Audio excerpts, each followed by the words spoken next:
ho, ho!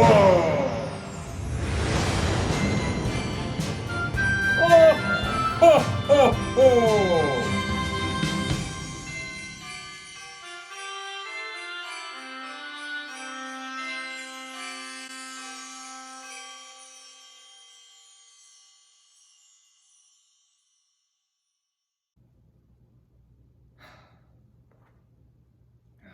I wish I had some spirits.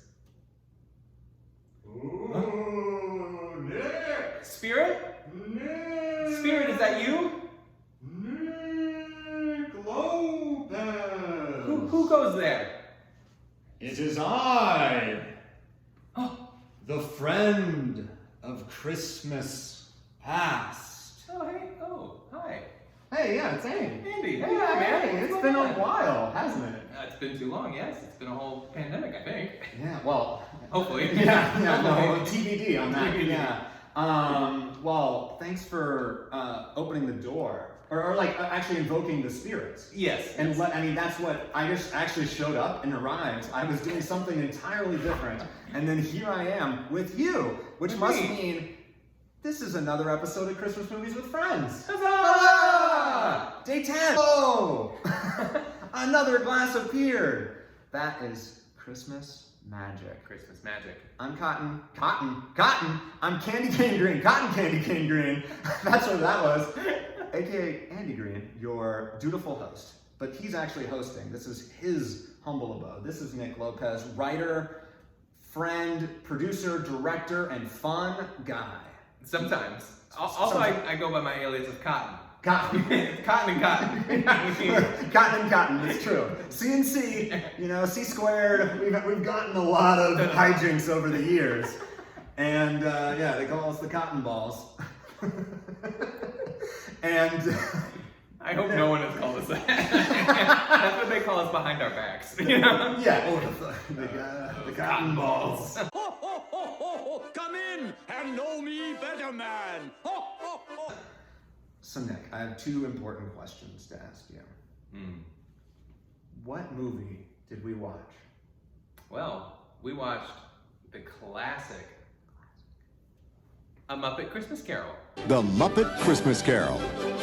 The Muppet Christmas Carol. The Muppet Christmas It's an interesting, that's where we know that they're taking some license, right? Because Charles Dickens is A Christmas Carol, but this is the Muppet Christmas Carol. Like, they know this, they're not gonna do another one, although there are other Christmas Muppet specials, but this is the only Muppet Christmas Carol. That's right. And who directed it? It was a Henson. It was Brian. Brian Henson, yes. Brian Our Henson. second favorite Henson after Jim. Sorry, Brian. I'm sure he's had to live his whole life being the second favorite. The second Henson. Yeah. The other Henson. And I'm the second favorite Cotton. It's been a long, rough ride, but that's why I like really identify with Brian Henson, who, this is a tough job because he took over, I think, right? Like, was Jim gonna direct this, or? I don't even know. I would love to be the perfect expert, but I just That's know not what that- this is about. I just know that, after, the passing of Jim Henson, Yeah. then, I think the studios went to Brian and said, Brian, hey, yeah. we've got this idea, we would love to do it. And Yeah. I mean, And the show must go on. the show must go on, and they gave that very, very upfront, Yes, tribute, yes. dedication. To Jim. So yeah, this is to Jim and Charles. And we'll try and do our best here. But before we do, I think, to get to know us better, Yes. man. Come in and know me better, man. Did I already say that? You did. We need some spirits, and that was, after all, what caused me to appear. So, in my Christmas sack, I have 3 beers. Oh. And 3 beers we will drink. And the first beer is the beer of Christmas past. That's right.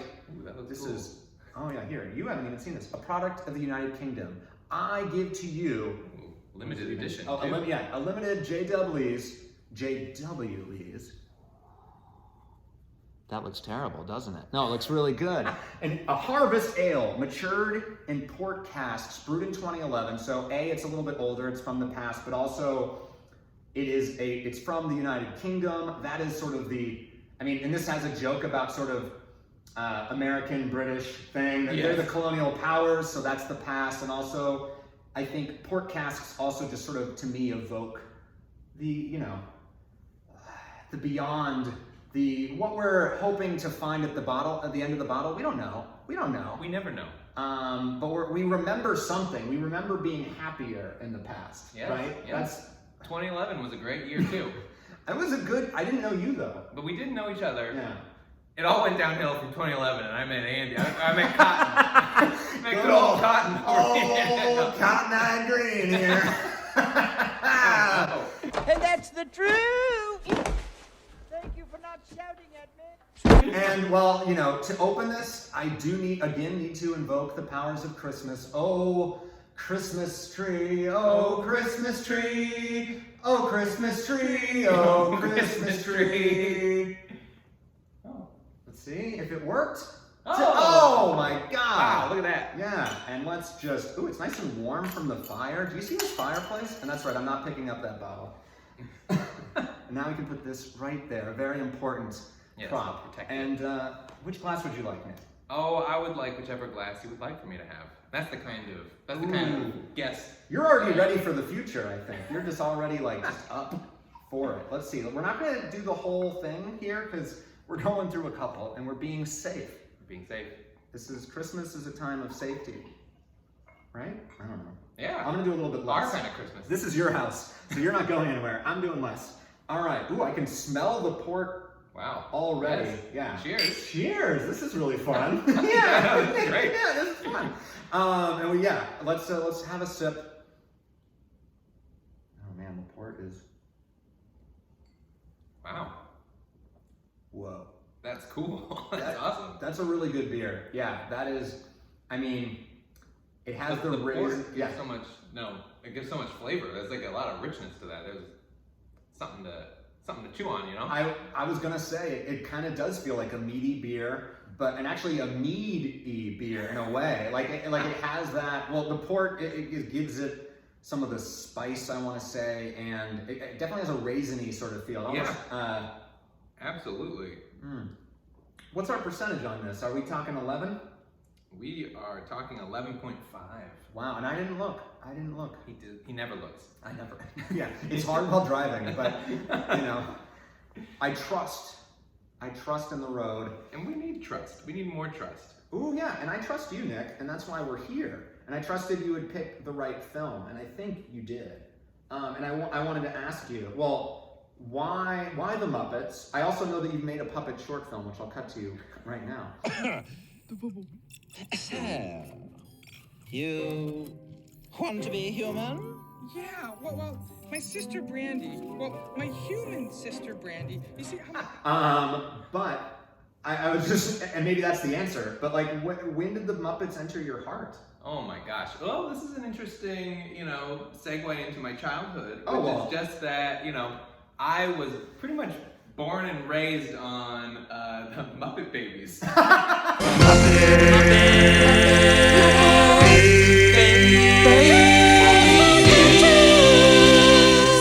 even the puppets, just the Muppet Babies, just the IP of those characters. As little toddlers. I distinctly remember, shout out to anybody who else watched the Muppet Babies, Sharing and Caring, I think is what it was called. Ooh. If I get it wrong, I know that Sharing and Caring were part of it, but it was a whole series, and that's why I'm so good at sharing. Oh, and you're still working on the caring part, Yeah. but yeah. Nah. Humbug. I love it. So Muppet Babies, you said born and raised, so Muppet Babies, even while you were in adulthood, Muppet Babies still helped you be the man that you are. Absolutely. And I mean, then from there, got to watch more actual Muppet. Once you could drive. Yeah, once I could drive. Once you were allowed to watch the Muppets, Yes. proper. Once I was legally allowed, I then, would move on to things like a Muppet Christmas Carol or, Muppet Treasure Island. Ooh, and, the classic. you Which is your favorite of the Muppet movies? Ooh, well, it's tough because, also there's all the new ones that have come out that are also very fun. Oh yeah, like the Jason Segel? Yeah, those ones are great. But I mean, Treasure Island was a huge thing for me. Although I did love the I guess it's the original where they are going to, going to Hollywood. The Muppet movie. I think that one. I watched that so many times in high school. Yes. In high school, like in class, like during lunch, not during class. Oh, I was gonna say Nick, or like what class was this? It was our Muppet appreciation class. Shout out. Nick actually went to the Henson school, like for high school, which would be so cool. I wish. Oh my god. Although this is not what I planned on having this moment happen right here, but I was just recently with one of my friends who we went to high school together, and he let me know that another one of our classmates who I was not friends with, did not really know very well, he's the nephew of like Frank Oz. Oh! And so he was just like, oh yeah, you know this guy? Like, and I was like, oh yeah, I kind of remember him. He's like, oh yeah, you know, Osmowitz. He's actually Frank Oz's nephew. I was like, oh my gosh. Wow, man, don't you wish you had him here instead of me? Well, don't you wish that you had him here instead of me? No, I can't do better than Nick. We are at the top of the mountain, my friend. We are at the top of the chimney overlooking Muppety London. Ah, yes, yeah. And what a skyline it was. Well, it is a great skyline. The opening scene is my favorite. I love a good, musical opening where we set the stage and like we get the vagrants of London, like someone's getting mugged. The pigs are just eating and being pigs. Ha ha ha. I think there's a Cats reference. The undisputed master of the underhanded deed. Yeah, I'm pretty sure there is. I mean, it was very Andrew Lloyd Webber Cats. That's what it felt like. Don't make the movie worse, Don't. No, I'm making it better. I imagine just Cats just coming on. Oh, don't worry. There will be a Cats episode of this show. It's not ending before there's a Cats episode. That's the big build-up. You can't once you have Cats, you can't go. Where do you go from there? Yeah. Everybody wants to be a cat.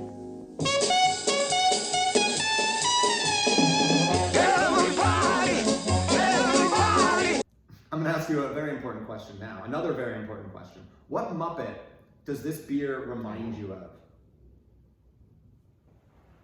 Now, this is an excellent question. It's a tough one because it's strong, so my immediate thought went to like Animal, but it's not Animal because it's much more classy and sort of smooth. It might get into the Statler and Waldorf sort of vibe. It could, because it makes fun of you for not having had it before. Ooh, yes, exactly. And if you show any appreciation, they will still reject you. Yes. Yeah. The Marley Brothers. I love that move. I mean, that was so cool when, you go online and you see that people actually legitimately got tricked into thinking that was, canon, basically. that was Dickens' canon. That's kind of sad, to be honest. I love it. I was like, that's how, influential this movie was. It can trick the masses. It can trick the masses. And, like, that's a pretty harmless trick. If it got you to watch and enjoy and understand. Wasn't real. That was in the background of this movie too. Yeah, no, that's a different problem. But like I agree. Like, and it's also this nice Trojan horsing of like a historic novel or work of fiction that I think it's what's so amazing about it is it is still the most relevant and in a sad way too. But yeah, I feel like we have a lot of Scrooges going around. I feel like a Scrooge half the time. I know. I was until I was here with you. You were like, oh, are you in a Scrooge type mood? Every now and again I find myself in a Scrooge type mood. But, that's why we have these movies and we have these things, and we have reminders that it's all about friends and family, and I don't know. I do think that stuff really does lift you up. So having just recently rewatched the Muppet Christmas Carol. I was gonna say, don't try to sneak that back in there. I love that movie so much. It makes me laugh like nonstop.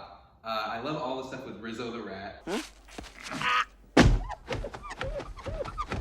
Thank you for making me a part of this. This is a huge breakout performance by Rizzo the Rat. Yeah. Like, I feel like he auditioned hardcore for this role, and they were like, there's a lot of different players that they can choose from here, and Gonzo and Rizzo really step up to the plate here. Gonzo was a fantastic, Dickens. Oh yeah, If Rizzo hadn't blown up his spot, I would have believed that he was Dickens. Yeah. Like the kids would have been like, "Oh, Dickens was a puppet." That clown, that puppet, how'd he write? He's so old. But no, I mean, I thought it was really clever that they decided to go with Gonzo and Rizzo because they have such great chemistry. They really do. And especially once Gonzo is just going like full Gonzo and just like totally in this role and totally in this world. And Rizzo is just he keeps pulling us back to like, hey, we're the Muppets. Yes. We're doing this stuff. What's going on here? Right, he's the only one that goes by his own Muppet name, right? Everyone else is, Kermit is Bob Cratchit. And they're very clear about Rizzo the Rat as himself. Yeah, as himself, exactly, which is great. And I think it does ground the movie, or like it has that self-aware thing that, is only more popular now. I know, I think it was kind of ahead of its time a little bit in how, meta and self-aware it went. But I also just love in general, going back to when you've got the skyline and you're coming into this world of Muppets, that they really just throw you in and there's Muppets and people, yes, live action, and it's just like you're just in this world. He must be so lonely, he must be so sad. I love it. I don't know, I wish more stuff like that could happen. I do love a good mix of live action and not. We've written projects where that was the case. Roll the clip. Yeah. Yo, you're in for a treat, so hang on to your seat. Get ready for adventure and remarkable feats. You'll meet Coopers and Troopers, the princess and the others. Hanging with the plumbers, you'll be hooked on the brothers to the bridge. When I watched it the first time, and it's been a while. Last year was the first time I'd watched it in a long time, and I didn't remember if Michael Caine was the only human. And then it immediately dispels that thought. But then I'm also like, I thought like, it'd be kind of fun if one of the Muppets was like, or Fred was a Muppet too, or like his lover would be a Muppet. But I think it works better, like we can believe it more, because it is an emotional thing, like this journey with Scrooge. And yes, it's funny with the Muppets, but like if Michael Caine isn't going on that journey, the movie falls apart. Yeah, and Michael Caine gives like an awesome performance in this movie. Yeah. He does a really fantastic job, I feel, of just being the perfect kind of Muppet Scrooge, where it's like he is both very harsh, and he's exactly what you expect from all the, classic Christmas carols that you've, seen growing up. How would the bookkeepers like to be suddenly Unemployed! But then he also has this very tender side where you believe it when he's gone full circle and bursts into beautiful song. With a thankful heart, with an endless joy, with a growing family, every girl and boy will be nephew and niece to me. I was actually going to ask you, because I think this one, Michael Caine's Scrooge sort of turns the corner quicker than most, I would say. Yes. Like sort of once he is with the Ghost of Christmas Present, he's sort of already sort of cheery, smiling, laughing. It's going home and getting warm by the fire. It's true wherever you find love, it feels like Christmas. It's sort of a sooner turn. I think it works, and I think we maybe need it in a Muppet one. I'm not sure. Because, having watched the 1984 one very recently for this. Roll the clip. Yeah. I think so. This is your penance, isn't it? This is my penance. This is what I have to do. You were there. George C. Scott, it took him to the very, very end. Yeah. But I think what actually was really smart was, the Ghost of Christmas Yet to Come is normally we're still up in the air about whether Scrooge is going to change. In this one, it sort of feels like we're not that concerned, or we kind of know he's gonna. Well, we all know anyway. But they amp up the tension when Rizzo and Gonzo get scared and have to leave. Yes. And I think that was sort of the replacement. They're like, they recognized that they had to turn Caine earlier. Yeah. So that was a really cool moment, and I thought it was great. Like we gotta leave. We'll see you at the climax or the final act or whatever. Yeah. The finale. The finale. Yes. Yeah. No, they don't say climax in Muppet movies. And they never will. Probably. That's a guarantee. That's a Nick Lopez guarantee. And that will dance around the screen, as all guarantees do. Yes, that's another guarantee. That's a Cotton guarantee if I've ever heard one. Oh man, good old Cotton. But I think when they had the Ghost of Christmas Present, and Michael Caine is having fun. Mm-hmm. I think that it does a little bit of a double duty where it is like for families and kids, it's like a easy thing to grasp and hold on to. But at the same time, when you have that fun, it makes the bad parts or the scary parts hit harder. That's true. Because it's like he is having a little bit of a good time. And then, of course, you realize that, there's a lot of the sad moments also in the present. That's true. Like when Fred... They're playing the game. Yeah, yes. Which, by the way, is a very mean-spirited game just in general. And I feel like, man, that's pretty harsh. Yeah, I don't think there's like a person that you can choose where that would end like in a very flattering way for someone. Yeah. I don't like... But I also just love the sort of the irony, or like, oh, of course they're choosing Scrooge for this game when he's seeing it. Yeah, but but that would, like, that moment, I think we've all had that moment though, when you've overheard or you found out that someone doesn't like you or speaks ill of you or whatever. And yes, Scrooge deserves it. But no one necessarily, like, you still feel for him in that moment, especially since he was sort of showing signs of change. Yeah. And that's a good point, because, the present still has some, like, gut punches, and also it makes it even harder when he has to then broach his, like, death. Yeah. In the end. It's very clear like you said, it's very clear in this one, where he knows, like, and we all know very early on, like, whose name is on that, on that grave and tombstone. And it's just like, he just keeps asking. You're just like, oh, it's you, man. It's you. Don't worry. That's what he's worried about. Yeah. He's in denial. That's what Scrooge is, right? Like, the whole thing is like not wanting to admit that your future is going to end terribly. Yeah. Or like that you have lived your life wrong. Right. That's sort of what that is. But my favorite part in every, I think, adaptation is sort of the line where it's just like, where he's pleading the ghost of like, is the future, am I doomed for this, or has it been written yet? Yeah. And that is, I take to heart that, because it's very, especially nowadays, because things are so dark. And you're always pleading with people. I plead a lot. Yeah, come on my show, please, please, Nick, please. Is it written? Yeah, Nick just is like, I don't know. We'll see if it's written or not. It's a lot of improv. I had to like visit him in his dreams to convince him. It was very similar to the opening of this. If you need a visual. It was a seamless transition. That was real. It was kind of like the Back to the Future thing where wait, Marty... actually, are you real, or are you just, raw meat? Ooh.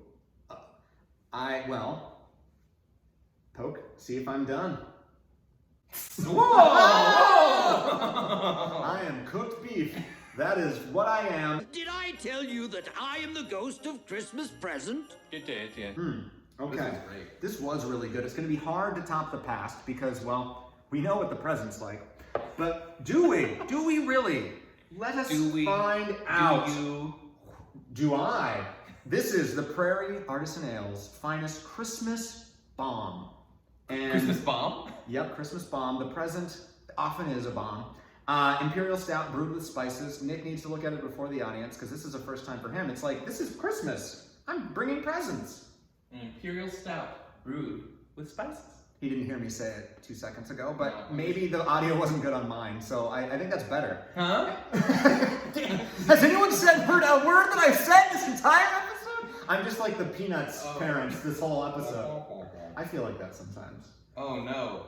There's a game that we can play. We have to spot the differences? We have to spot the differences. Ooh, let's do that for the audience, yeah. Oh god, this would be so hard to do on camera. Oh my gosh.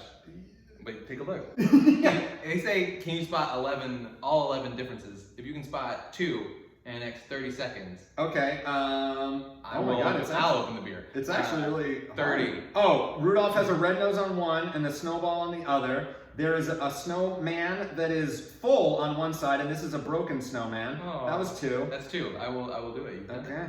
But here, let's give the people what they want. See if you can spot the difference. Oh yeah, you just take a screenshot of this right here. Exactly. And now, whoosh, this one. And then you screenshot that. Yeah. And I'll make a new face. And yeah, Prairie Artisan Ales, I've been to their place in Oklahoma City, but they are out of, let's see. Oh, is that where you, I feel like you posted a picture of that, and it looked really cool. Like, I may have. Oh gosh. Cut to the picture of that. I'm gonna point out that I did have like whatever these are called as Marley, but now I'm gonna take these off because I think I've paid my penance now. Yeah. I spot the two differences on the can. That was my a gag that everyone will love at home. Me reading or looking at a bottle that no one else can see. It's great television. Ooh, this does smell like a Christmas bomb. Ooh, well, I think I've had this before, and Prairie does really good work, and Cheers. so here and now, my head is full of it. Come in and get to know me better, beer. Did I already say that? Wow, these are such different beers. Yeah, this one is more to my heart. This one, yeah. Well, no, like it's very cinnamony. I mean, I like this spice. It definitely has that holiday vibe. This feels like a fireplace beer for sure. So does the port one, actually. They're both really, really good. I just tend to like, the other one was sort of a brown, like almost a porter, but it's not. What even? I mean, but you were. It was an ale. But you were spot on though when you were talking about like it had like a very raisiny. Yes. Like, there was a sweetness to that. You know, and obviously, you know, that's coming from like the port side and all that stuff. Right. And the cask, what was it, the cask ale? Yeah, the cask ale, yeah. This, I mean, this does. This is nice. This does feel very much like the holidays, just in liquid form. Ooh, holidays in liquid form. I just want it in pill form or needle form. No. Yeah, you know how you take pills? You take pills. It's been a while since I've taken pills. That's why everybody hits their arm when they do that. Yeah. Pill. this pill is not getting in. I'm having a lot of trouble. You know, like hit it in, yeah. This one is, I want to say it's not as strong. I'm going to say 9. 9. Let's see. Where's the percentage here? I can't even. Oh God, I'm wrong. I made a fool of myself. You're wrong? 13%. 13? This is more? This is more. Is this the animal? No, it still isn't the animal. Animal is Steel Reserve, by the way. As you all know. Yeah, we all know that.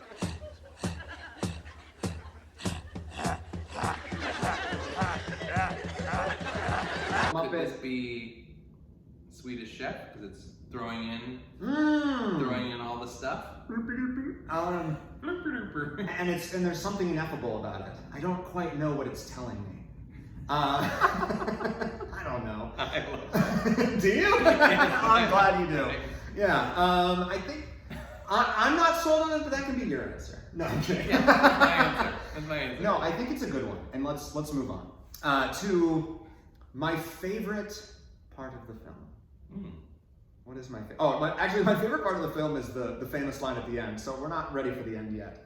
That's the line by Gonzo. Tiny Tim, who did not die. Who did not die? That's a good Gonzo voice.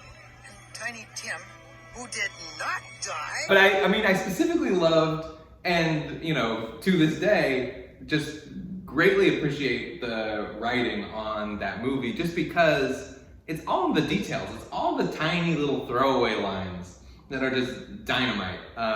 One being, remember, don't tip the driver when Sam is sending him off. It's sending Ebenezer off. That was one of those ones like was barely probably captioned because it's like almost off screen. Yeah. It's like sort of a Soto, like that's what it would be in the Soto. Yeah, like in a play script. It sort of was only for like one person, but it was great. And that person was me. And it was for Nick. And no one else heard it. I didn't hear it. Remember, I don't know what line he's talking about. Tip the driver. And then it's like it's on to the next thing. It's never called out. But it was just that's why I've never tipped. That's not true. Oh God, no! He's the opposite of that. That's why he does always tip. Yes, I don't want to be American Sam Eagle when he gets told that he's actually British. That was great, and also that was another thing where we're seeing, young Michael Caine, even on Christmas as like a 10-year-old working diligently, and he's just always been this. And technically he graduated. Like, that was his graduation day, wasn't it? I have no idea why, like, I mean, Sam the Eagle had the same motive, like, he's just like, oh yeah, you gotta keep working, you gotta go and keep doing this thing, but yeah, no one else was doing that. Yeah, everybody else was like, Ebenezer, like, what are you doing in here? Oh, we're all going.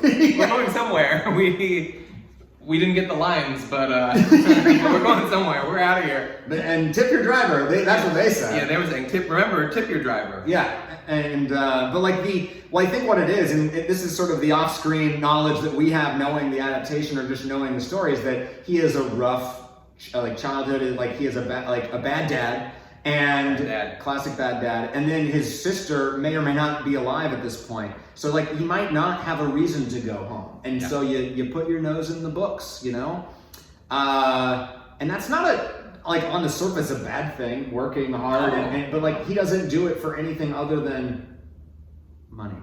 Exactly. I mean, he just gets caught up in the numbers. I mean, and they have it in this, as they have it in all the classics, where he just gets too obsessed with the game, right? Where it's just like he's already made partner, and wasn't partner good enough? Oh, it's never gonna be good enough, Nick. Yeah, that's what I'm learning. So that's what I'm learning constantly now. Which is why, but I still haven't made partner at any Cotton and Cotton. At Cotton and Cotton. Well, neither of us are partners at our own firm. There's a lot of cottons. We've put in a lot of work. We have, and I realized, by the way, that this is actually Fozziwig's beer. Not necessarily Fozzie Bear, but this is Fozziwig beer, because he is all about the holidays, and this is all about the holidays. So for me, this is, and I love a great Fozziwigs or Mrs. Fozziwigs? Ooh, Mrs. Fozziwig does some good work. She's still around, like gets a present at the end. I'm appreciative that Fozziwig and Sam Eagle are both, in the end, and they get presents, and then they both shake the presents because they kind of, yes, part of that life. Well, Fozziwig seemed like the perfect, like what a nice businessman would be, sort of like, oh, it's actually, he pays money for his parties, and it's really about morale and appreciates his work. And that's all it takes. To all you CEOs out there, just party. Throw a party. Just throw a holiday party every once in a while. Your rubber chicken factory. We're looking at you, Bezos. Yeah, he has so many rubber chicken factories. And would it kill him to invite us to the rubber chicken party? Oh man. Is this where your love of rubber chickens came? Because I do know we have a rubber chicken joke in at least one of our screenplays. We do, and I wish I could say that it was from this moment, but I'm going to say it was. And it was this moment. It was this moment. When you pitched that joke, you didn't know, but you were just Hensoning. Yes. Which is what we call that. That's a verb. I mean, I want a puppet. Do you want a puppet? I do want a puppet. I wish that we could make a puppet movie right now. Roll the clip.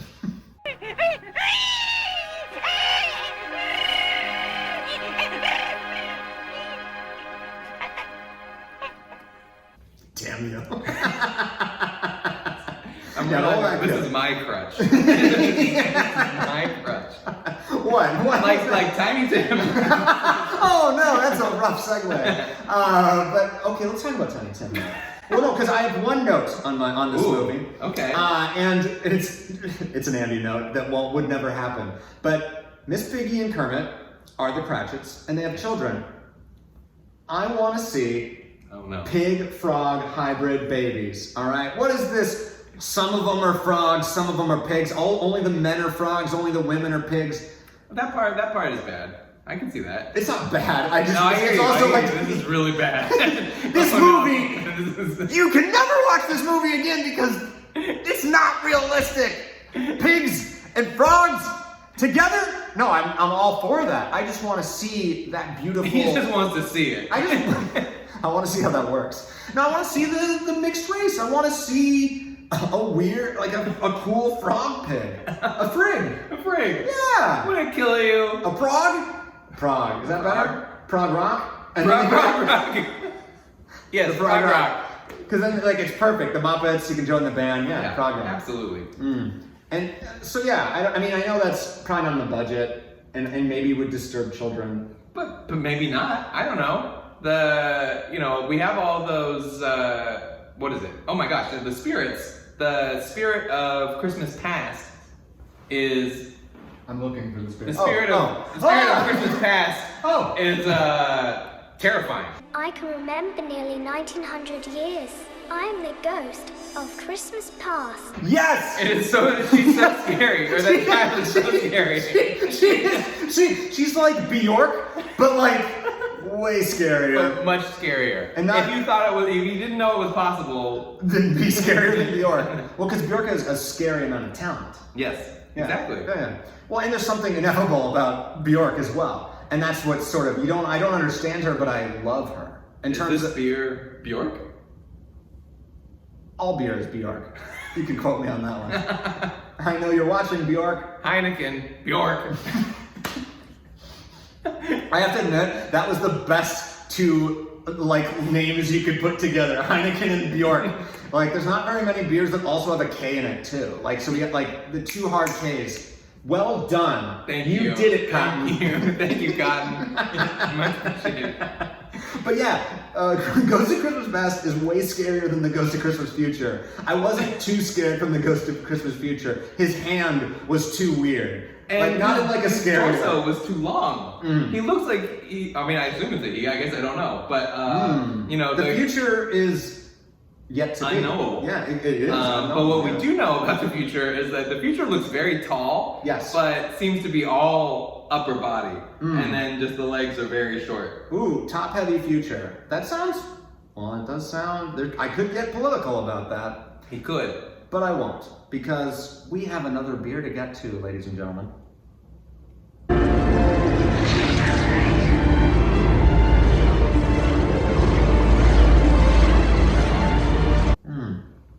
Because we just talked about the future yet to be, or whatever. I guess that's all of it. The ghost of Christmas yet to be. So now we have the beer of Christmas yet to be.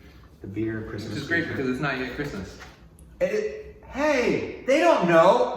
No, it isn't. You're right. You wouldn't do the 10th day on Christmas. Everybody knows that. They wouldn't expect it. They wouldn't see it coming. Right. This one will require a leap because that's what the future is about, right? And so this is a Celador Ales, Monterey Purple. So this is a wild ale. Wild ale. With butterfly pea flower. Butterfly pea flower. Why am I doing butterfly for flower? That's like Is this a chicken or a butterfly? We don't have the correct proportions of arm. The future will tell us. Cherries. Cherries. Plums. Plums. Grape skins. Grape skins. Really? Grape skins? Oh yeah, really grape skins. Wow. It says grape skins in parentheses. Really? Wow. And then naturally conditioned with. I'll give you 3 guesses. With. It's sweet. Sweet. That could be a lot of things. Yes. Donuts. Yep. You did it. It's naturally conditioned with donuts. Honey. The correct answer was honey. Oh. Yeah. What would go with? Yes. The B form of donuts. And this is actually, it says eccentric and unique ingredients. Why we're doing this as the future, A, because it has all those weird, eccentric, unique ingredients, and I think the future of beer is that. Like in terms of the industry, it's gonna be more, taking big swings. We already have like smoothie ales and slushy ales and all these different things. I didn't really wanna do this. I was looking for Tiny Timbo Pills from Highland Park Brewing for Tiny Tim, Children Are Our Future. Couldn't find it. So, boo. Yeah, boo. But Mark, at Vendome on Riverside. Shout out to Mark. Shout out to Mark. He recommended, he didn't know what I was doing or what I was looking for, but he went out of his way to be like, oh, we got another batch of these, and these guys have been going quick. You got to try it. It's so good. It's got pea flower in it. It's purple. That's how, he didn't talk like that at all. But. The salt of the earth. Yes, he's in a band. Cut to Mark's band. You know you and me, we are not like that.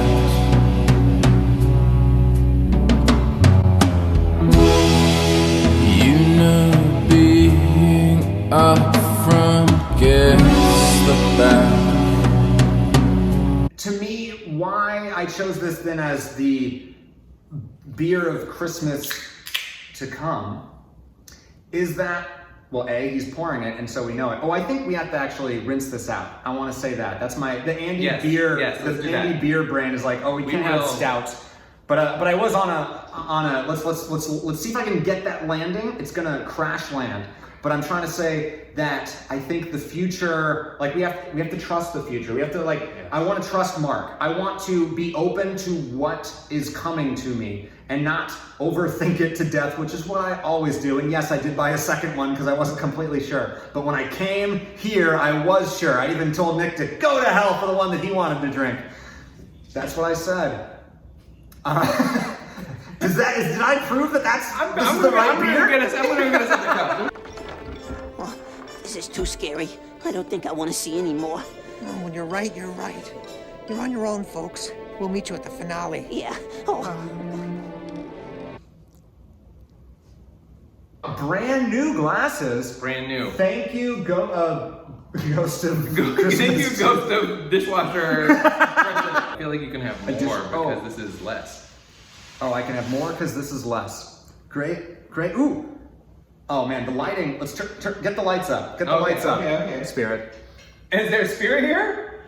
Ooh, yes. I feel like this didn't help you as much as you thought it would. Pretending's fun. Story of my life. Yeah, you're right. It is the story of my life. It was a metaphor for the future. It's not going to help as much as you think it's going to. Cheers. Monterey purple. It is purple. Smells like a sour. And I do know that Nick is a sour man. Sourpuss. Sourpuss. That's what they all call me. I would never call Nick that. Scrooge McSourpuss. He's the sweetest puss I've ever met. It's because I don't know. It's because I'm conditioned naturally with honey. Donuts. Oh. With donuts. And what's your favorite local business that purveys donuts? Oh my gosh, my local favorite. You put me on the spot. I just wanted to do that. Let's see. What is my local? There's California Donuts is a place in California. I don't know if they're a chain. They are in. What a name! What a specific name, California Donuts. California Donuts. They're in California.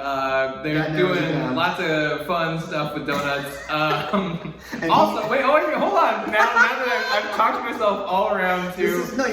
You always gotta give a red herring answer to get to the real answer. I know it. Forget about it. It's all about M&M Donuts down in Anaheim. Garden Grove area. I'm not 100% sure which because it's always late at night whenever I go. I wonder why. Because it takes a long time to drive there. Yeah, it does take a long time to drive there. And they make a killer blueberry donut.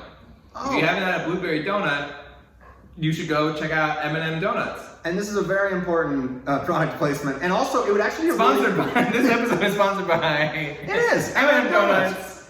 And also secretly California Donuts as well. And all of the beers we've had, and Brian Henson, and the blueberry donut would go really well with this beer. It would. It would go really well. This is quite nice. We really messed up not thinking that through earlier. We should have gotten some. This one, the sour, I think opens it up to some of our more sprightly cast members in the Muppets. And I have an answer in mind, and I think, and once you have one, I want us to try and say it at the same time. I think we won't say the same thing, but I just want to see what happens. So we can take some time. We can rest the game. We can talk about something else while you're coming up one. Give me a hint.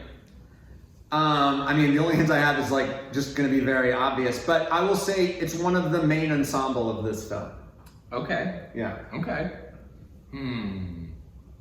Yeah. Sour. Well, now that you said sour, I already feel like, we're on the wrong track. Okay. Because I don't think of this Muppet as sour necessarily. I think of this Muppet as effervescent. Sort of.